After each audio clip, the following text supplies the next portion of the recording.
Well, welcome to the Further Faster podcast. I am Joseph McClendon, and I will be your host, your guide for the next little while on this part of your journey to do exactly what the name implies, and that is to help you go further, faster in your life, specifically to be more wealthy. And around here, wealthy means to be healthy, happy, and financially abundant. And on that last note, you're going to love my guest here today, because that's what we're going to talk about. If you have a business, or whether it's a large business or a small business, or you're thinking about starting a business, my guest today, Jay Abraham, is one of the most amazing mentors and consultants on the planet, period. So grab a pad and paper, get ready to take some notes, and get ready to go further, faster, and we'll be right back with you.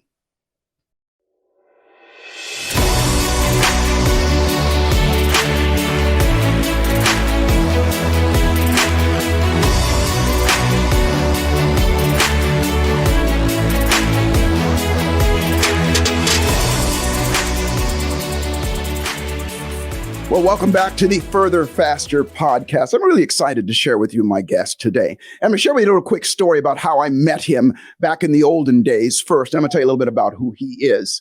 I want to say mid-90s or so. Isn't it funny anytime we say 19 anything, it sounds ancient? And Jay, you maybe correct me on this, but I got a phone call from a good friend of mine. His name was Albert Saab. And Albert called me up and he said, hey, you got to check this guy out. I'm going to send you a marketing letter, and I want you to read it, and then we'll talk about it later. And I said, okay. And my friend Albert is not really an excitable guy, but he was really excited. And so he sends it through. Now, by the way, this is in the 90s, so we didn't have internet like we have right now. So he had these things, you may have heard them called fax machines. And so it starts to fax through. And as it's faxing through, it's page number 1, and then page number 2, and then page number 3. And I'm thinking, well, what is this? And in between there, I get another phone call. And the phone call was from my friend, Tony Robbins. And Tony goes, hey, listen, we're thinking about having this guy speak on our stages. And I want you to check him out, see what you think. And I go, well, what's his name? And he goes, Jay Abraham. And I go, you're not going to believe this. Albert just faxed me over. And he goes, well, I was going to fax you over it as well. And so now I'm really intrigued. Now, I had back then the attention span of a baby hummingbird that's on espresso. So for me to read something as long as this would be out of the question. But I get this thing, and I want to say, and Jay, maybe you'll correct me on this, it was like 4 or 5 pages long. And I start reading it. And as I'm reading through it, I'm getting more and more enthused and more excited. I'm thinking not only what he's talking about is brilliant, but it's written brilliantly as well. And long story short, I found myself in his seminar and within the next couple of weeks. And what I learned from him, because in the days, by the way, I thought to myself, I don't have a business. I don't even know what business is. And what he taught me changed my life, and it changed everything about it. And I'm so proud and happy to have had him as my friend and my advisor for all these years. His name is Jay Abraham, and he's known as the $21.7 billion man. And he's the highest paid marketing consultant in the world. And he's the founder and CEO of the Abraham Group. And Jay has spent his entire career advising and helping people and solving some of the complex problems and fixing underperforming businesses. He has significantly increased the bottom line, self-included, of over 10,000 clients around the world in more than 1,000 different industries and 7,200 different industries around the world and different things that he does. He also shows his clients how to take different success principles and concepts from different industries and adopt them to their own. And Jay is my dear friend, and I'm excited to have you meet him as well. And just so you know, to consult with this guy would cost more than most people make in a year. Jay, are you out there? I am here, Joseph. You're very, very gratifying. And it was a 20-page letter. It wasn't 5. It was enormously long, and it took most people about a half hour to read it. Yeah, and I'm one of those. And by the way, I read it a couple times, and I was fascinated by the content of the letter and fascinated by what you offer. And I thought, wow, I got to be a part of that. And I'm proud to say that you and I have been friends and spoken on stages around the world for 3 decades now. Yes, long time. So share with us a little bit about what got you started. Tell us a little bit about what you do, Sure. And for those the listeners, Yes. I mean, in the purest sense, I grow businesses for a living, and I've done it for 4.5 decades, long time, and I've done it around the world, and I've done it in over 1,000 industries.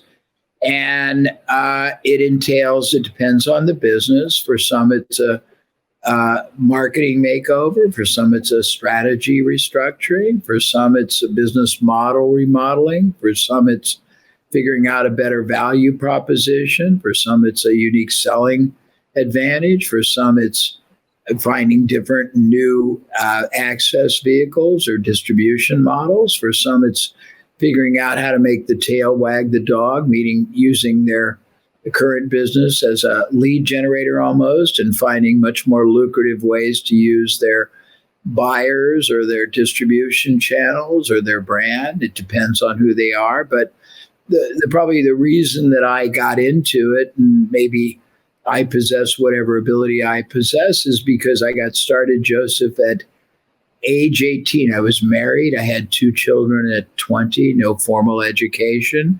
And the only people that would give me opportunity were crazy entrepreneurs who would give me no salary, but sort of eat what you kill, let me, have a chair, a table, a phone, and anything I created, or go out and knock on doors or do whatever I wanted, and I'd get a little piece of what I created. And I quickly realized what worked and what doesn't, and what worked better. And, when you only eat when you earn, you're really very focused on that. But I was, because I wasn't getting paid 8 to 5, I was able to do many things concurrently. I would have 2 or 3 or sometimes 5 different activities going at the same time, and in totally different industries. And all of a sudden I made an epiphany of sorts. I realized that people in one industry, Joseph and audience, don't have a clue how people in other industries think, act, market, sell, lead generate, convert, distribute. And I was able to take rather simplistic and commonplace concepts from some of the industries I'd been in, combine them into hybrids, and then apply them to some of the ones I was in.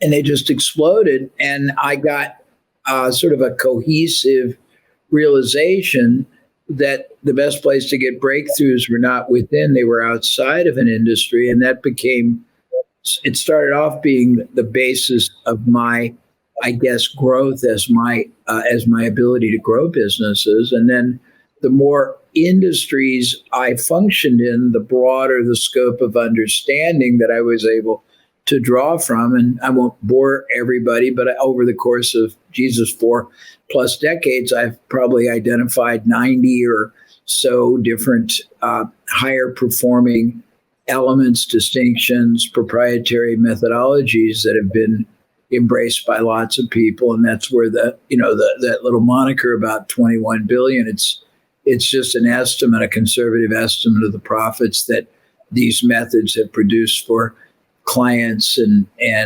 partners of ours over the years. So I don't know if that helps, or if that's too much, or that gives you the answer you were looking for. More, even more.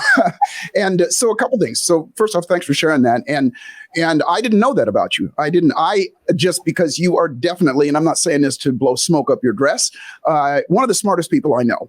And your level of intellect, not just in this industry, always blows me away. And I've always been fascinated that you're that type of man, that type of person that, especially in business, that somebody could come to you with any challenge, anything, and it's either something you've experienced before or something that you can create to help them. Where does that come from? Well, I omitted something that probably preempts your question. I should have said it, but it's a good answer. So over the course of my work, I also have had the privilege, Joseph, of helping approximately 300 what you would call A-list experts, Tony, Stephen Covey, Stephen M.R. Covey, Brian Tracy, the Deming Organization, the number one guy in the world in Six Sigma, the number one guy in the world in I should say man, in a theory of constraint, all kinds of salespeople. And none of them came to me for help with their methodology.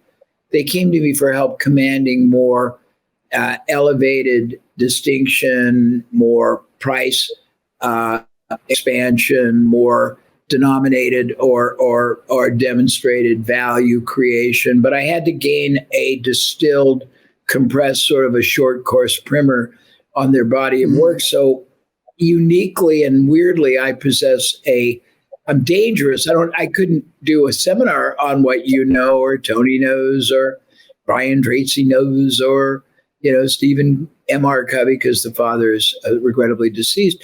But I know enough of their body of work to be able to integrate it together into very powerful hybrids and amalgams that most people probably would not.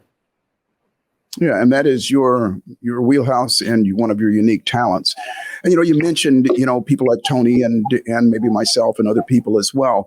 And I've always looked at it this way: it doesn't matter where you are, because it doesn't matter who you are. Wherever you are, you've got something to offer them, because I know you have courses and you have different for different levels of people, and you and I are going to be doing some things together as well. What would you say to somebody who is maybe not just getting started, or maybe they're sort of fledgling in their business and they're wondering, what should I do first? And I don't want to go through the school of hard knocks. What would I look out for first? Or maybe what course should I take first? Yeah. Well, and there's very many ways, no matter where you are on the continuum, local, national, international, intergalactic, whether you've got a product or a service. The safest, the easiest way to not fail is to collaborate with somebody else who already has access to the same audience and can partner with you and introduce your product or your service or your company or you to their audience. That's always been my default first choice for myself and for my clients. Just as a reference, we took a company many decades ago from 300,000 to 500 million in a year just by partnering with a bunch of newsletters. When you first met me, I'm not as active anymore, but I was doing seminars all over the world, training programs, selling programs, products, books, and we spent almost nothing in terms of fixed costs. We basically would get everybody else to partner with us. Tony partnered with us, Success Magazine, Entrepreneur Magazine, In Flights, all the newsletters. Back then, Nightingale Conant was the big provider of audio programs, all the seminar companies. And the point is rather than going out in the open market, which is very dangerous in the beginning if you're on limited capital and spending money you maybe can't afford to lose, figure out, and you can do it locally. You don't have to do it large if you're not ready for that yet, but somebody already has got the trust, the credibility to the audience you're trying to serve, and you're not competitive. And if you can figure a way to collaborate with them, a lot of people don't realize that if you have a product or service or a suite of product or services, Joseph, that are highly repetitive. In other words, I get you to buy one time, you're going to buy many times over, either that product, service, or a bunch of others, then you could afford, instead of spending money on speculative advertising or speculative, salaried salespeople or digital marketing, you could instead give away the lion's share of the first sale to somebody else who already has the audience to partner with you, who will either introduce you, endorse you, promote you, package your products up. There's many ways to do it, but that's what I would tell anyone to start with safely, is figure out who already has access to the audience you want.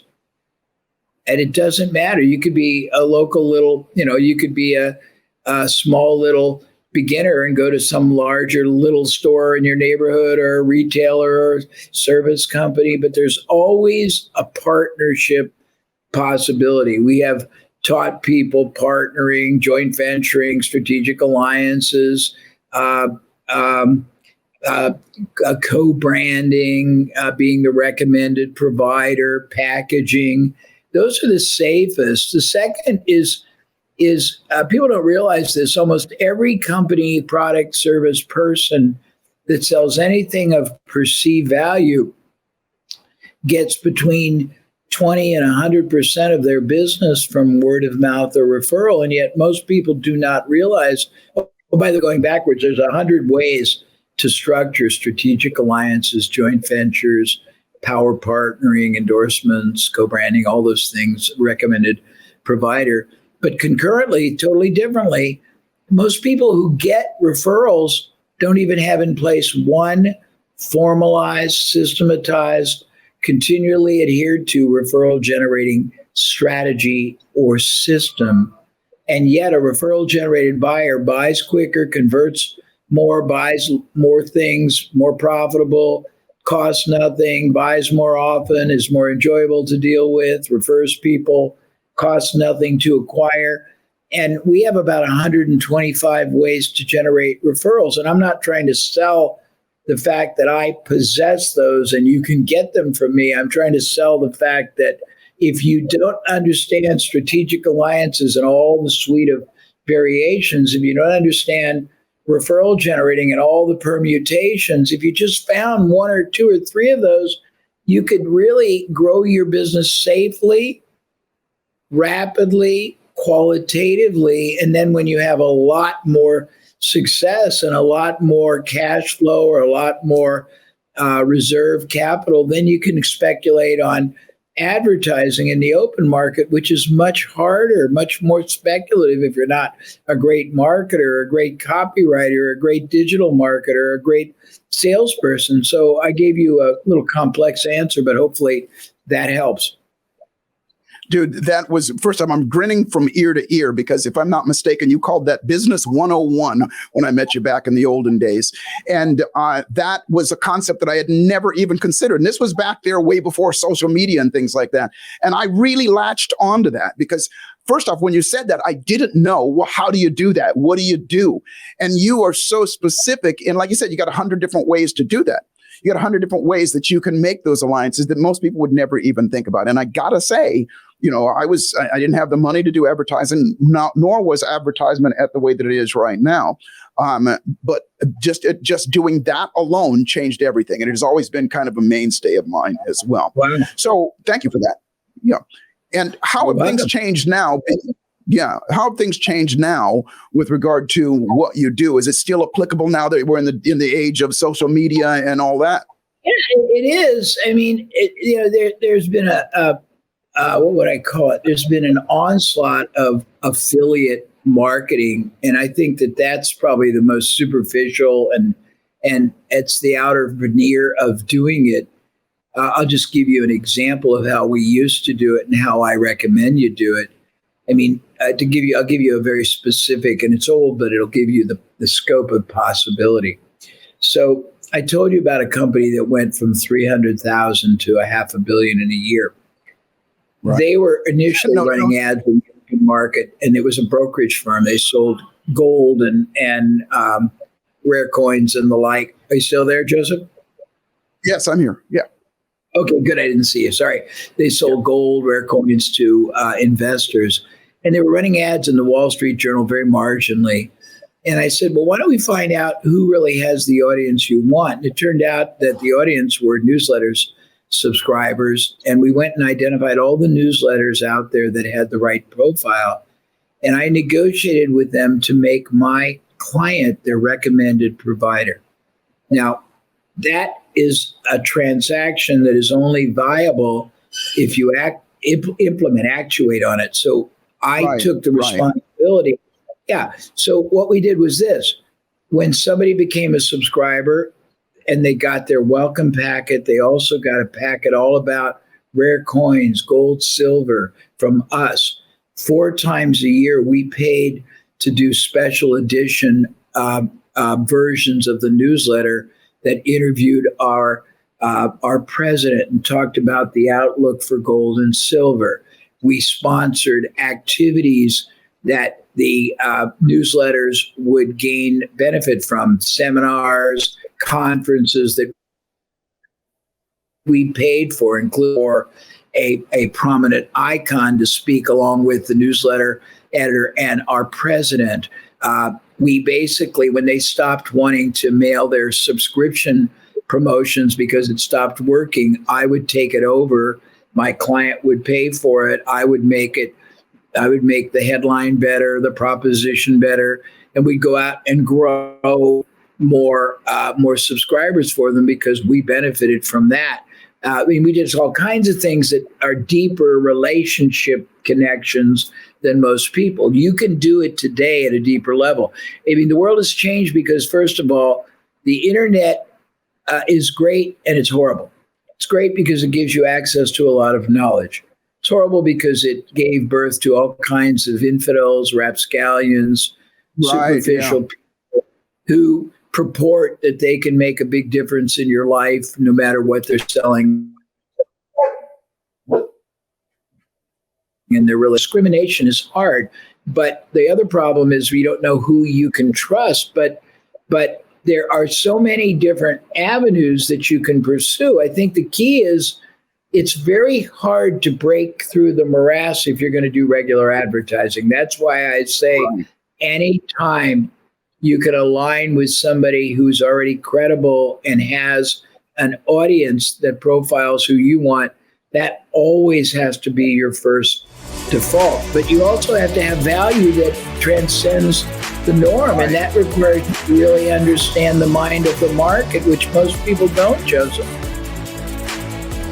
That is brilliant, and that again, that's another one of the things that you taught me is understand them. So it's not like it's like telling somebody, listen, I'm going to give you this, this, and this. But if they don't want that, if that's not what they want, and that's not what floats their boat, then it's not going to make a difference.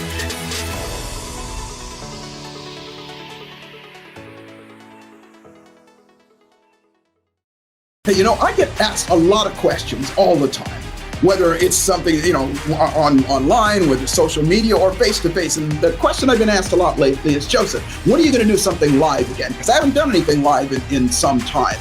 And so my team and I sat down and thought about it. So we put together an event. I'm happy to announce to you that on October the 29th, through the 30th, 2022, in Las Vegas, Nevada, we're doing a live event called the Further Faster Conference. And this conference is going to be centered around your finances, how to make more money, said differently. Now, obviously, we talk about wealthy being healthy, happy, and financially abundant, but this one's going to be around that because that is a subject that people should be talking about and doing something about right now.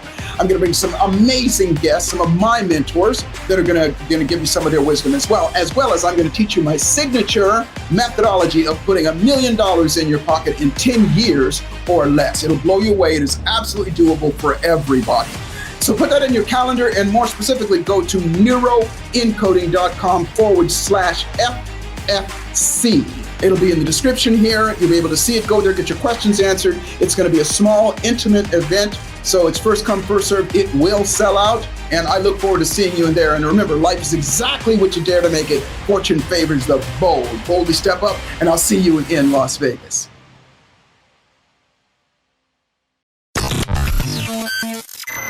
You're enjoying this episode on Angel Fenix Productions Podcast Network. To explore a complete lineup of quality programs and media production services, head on over to angelphoenix.com or like our Facebook page at facebook.com/Angel Fenix Productions.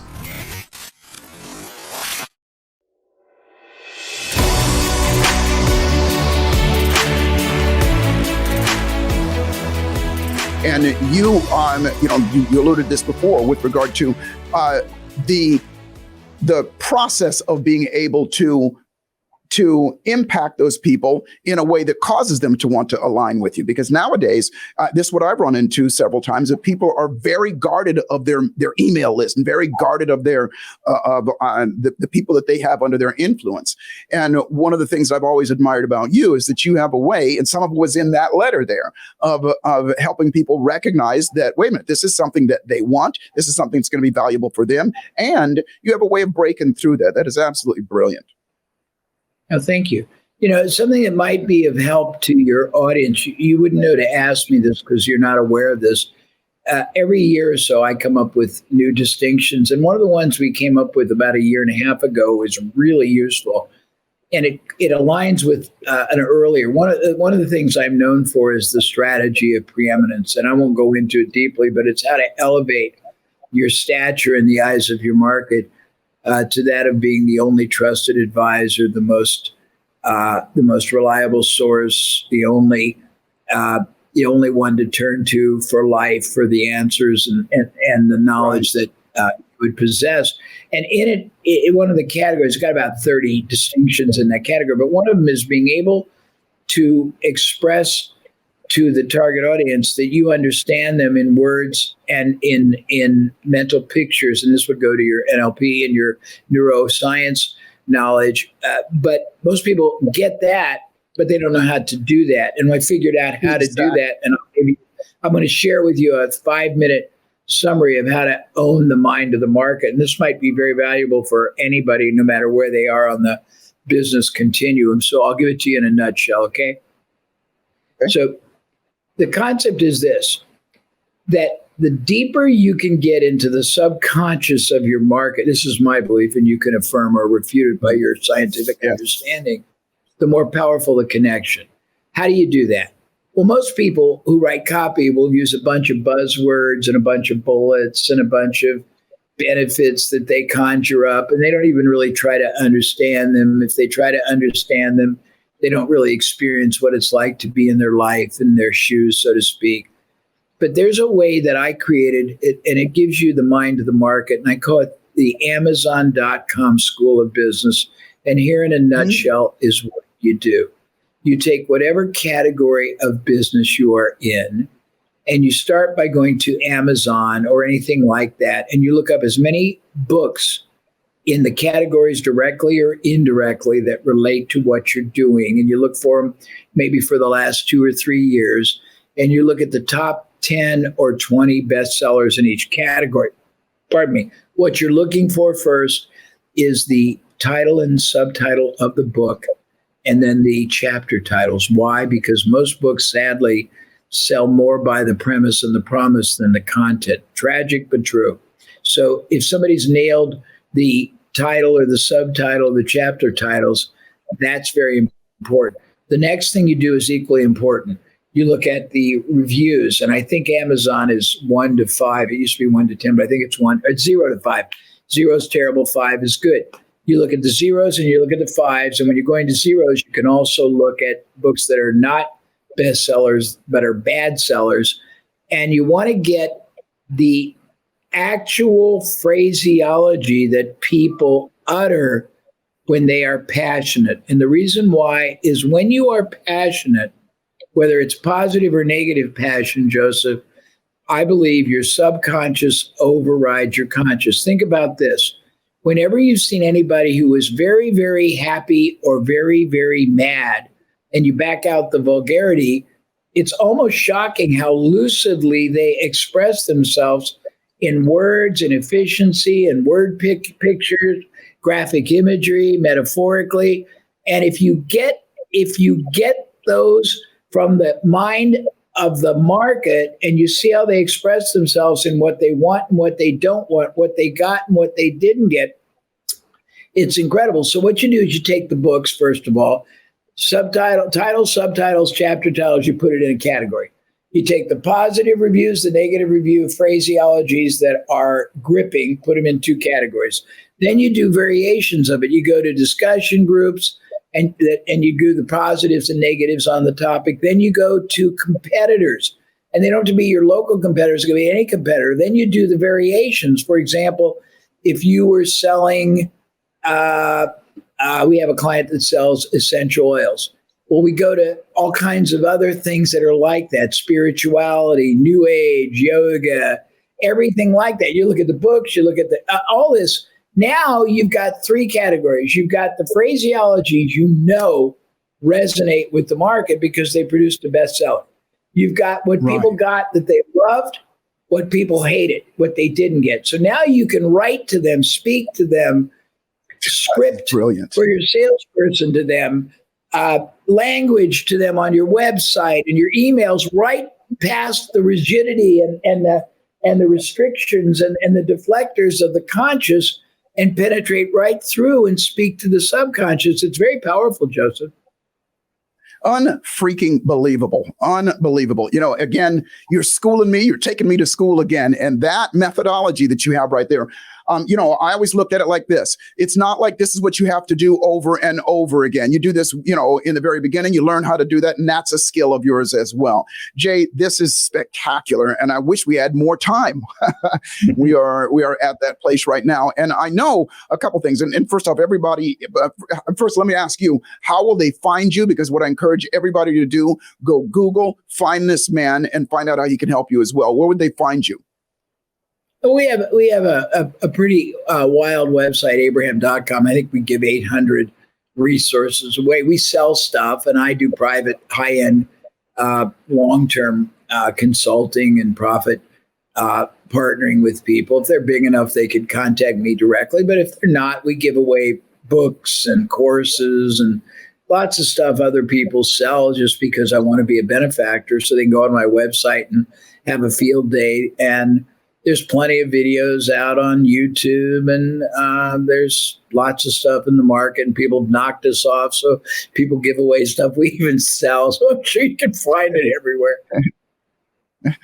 That's amazing. Well, listen, everybody, please get out there and do that. And Jay, you and I are going to be working together, creating some products, creating some things together. I'm so excited about that. Not the least of which, I believe you're going to be speaking at our event here in Las Vegas. Whenever you guys are listening to this, you can get that information in the description below here, as well as how to find Jay. And what I encourage you, if this has been valuable to you, if the lights have come on for you, and I know that they have, I encourage you to don't just, as we always say, sitting and waiting is not a methodology of going further faster. Get up and do something about it. And even the things that he shared with you here today, these are things that people pay hundreds and hundreds of thousands of dollars to make millions and millions of dollars make happen again. Jay, thank you so much. Yes, what a pleasure. I think the world of you and your work. So what a privilege to share with your audience and be part of it with you. Thank you. It is my pleasure. And remember, everybody, life is exactly what you dare to make it, and fortune favors the bold. So the trick to life is to boldly step up and dare to make your life magnificent. This has been Further Faster, and I look forward to seeing you at the top.